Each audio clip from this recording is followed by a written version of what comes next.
আসসালামু আলাইকুম। খুব সংক্ষিপ্ত একটা ভিডিও নিয়ে আসলাম, বাট অনেক গুরুত্বপূর্ণ একটা ভিডিও। এখানে আমরা যারা বাগান করি প্রত্যেকেরই বাগান করতে গিয়ে সবচেয়ে বড় সমস্যা হচ্ছে হলিডে করা বা কোথায় বেড়াতে যাওয়া। গেলে টেনশন থাকে, গাছে পানি দিবে কে, কি হবে, গাছের কি সমস্যা হবে।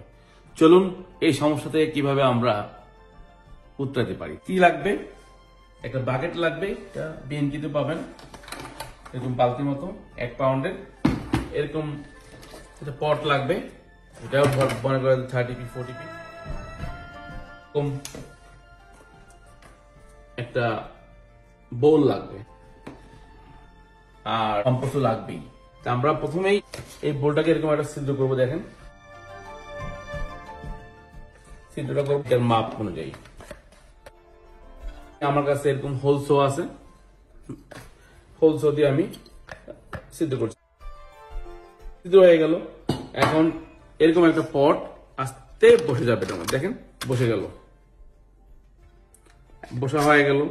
তারপর এখন আমি এই যে পটটার মধ্যে এক ধরনের স্পেশাল কম্পোস্ট দেবো, যেটাকে বলা হয় কোকো কয়েন। দেখেন আমার একটা অলরেডি রেডি করে রাখছি, কিন্তু এর বসানোর আগে এরকম একটা কাপড় দিয়ে, এটাকে বলে মেমব্রেন, মেমব্রেন দিয়ে এটা এই হোলগুলোকে ব্লক করে দেবো। হোলগুলো ব্লক করে দিলে মাটিটা কখনো নিচে যেতে পারবে না। আর এই সাইডে আবার কিছু এডিশনাল হোল করে দেবো, যাতে এই সাইড থেকেও পানিটা নিতে পারে।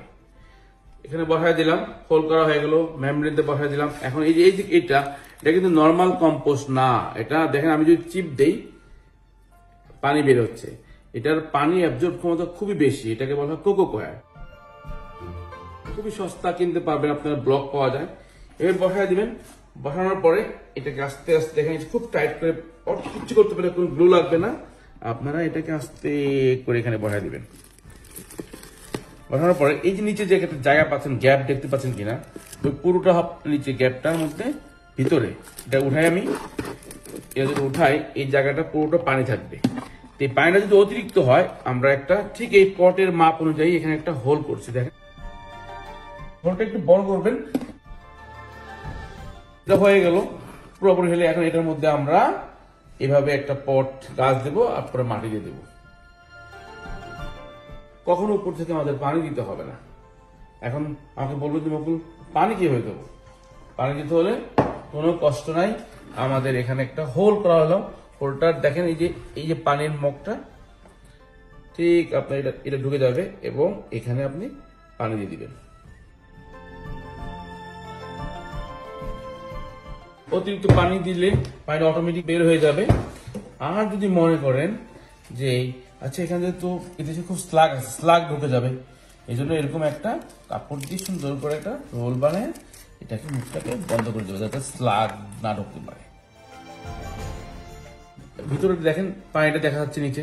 আমি যদি উঠাই, যতটুকু পরিমাণ পানিটা, ওটুকু পরিমাণ পানি থাকবে। তারপরে যে জায়গাটা গ্যাপ, এইটুকু গ্যাপে সবসময় এয়ার থাকবে, যার কারণে এই যেখান থেকে শিকড়গুলা বের হবে, ওই শিকড়গুলোর জন্য এয়ার প্রোনিং হবে এবং এয়ার সার্কুলেশন হবে। তখন গাছের স্বাস্থ্য হবে খুব ভালো। আর গাছ তার প্রয়োজন মতো পানি নিবে। কখনোই গাছে আমি উপর দিয়ে পানি দেবো না, সবসময় পানি দেবো এই নিচ দিয়ে, এবং গাছটা সবসময় সুস্থ থাকবে, তার নিজের প্রয়োজনে পানি খাবে। এখন বলতে পারেন যে আমি খাবার কিভাবে দেবো, এখানে লিকুইড খাবার, কোনো টেনশন নাই। আপনি এরকম পটের মধ্যে লিকুইড পরিমাণ মতো মিক্স করবেন, মিক্স করে ঠিক এটার মধ্যে পানি অলরেডি ভিতরে আছে, তাও সমস্যা নাই। আপনি এখান থেকে লিকুইড নিয়ে এটার মধ্যে এরকম ছোট্ট জিনিস শুধু লিকুইডটা ঢুকাই দিবেন, তার ঢুকার পরে এটা শেক করে দিবেন, মোটামুটি সব রেডি। এটা সুবিধা হচ্ছে এটা নিচে কোনো ট্রে লাগতেছে না পানি ধরার জন্য। আপনি যেখানে মন সেখানে এটাকে মুভ করতে পারছেন। আর এইটাতে কি কি গাছ দিবেন? বেগুন, মরিচ এবং যে কোনো শাক দিতে পারবেন। লাউ গাছ, কুমড়া গাছ এগুলো দিবেন না। আশা করি আপনাদের এবছর হলিডে করার সুযোগ পাবেন এবং গাছগুলোও পানির থেকে বঞ্চিত হবে না। অসংখ্য ধন্যবাদ।